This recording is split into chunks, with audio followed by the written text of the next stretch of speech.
In this video, we will be doing a proof that involves vertical angles, transitive property, and substitution. So here we go.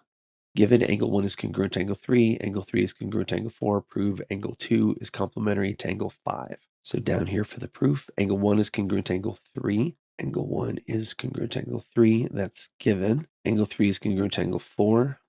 Angle 3 is congruent to angle 4, that's also given. Now angle 4 is congruent to angle 5. Angle 4 is congruent to angle 5 because they are vertical angles. Therefore, angle 5 is congruent to angle 1. Transitive property. Angle 1 is congruent to angle 3. Angle 3 is congruent to angle 4. Angle 4 is congruent to angle 5. Therefore, angle 1 is congruent to angle 5. Next, angle 2 is supplementary to angle 1.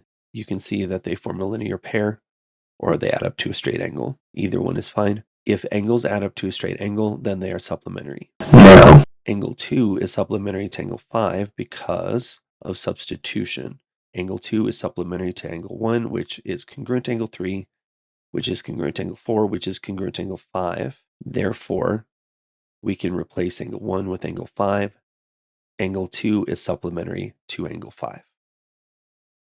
Another way of thinking about that up here, if you want to write it out, angle 2 is supplementary to angle 1 because they form a straight angle. Angle 1 is congruent to angle 5, which is what we did down here.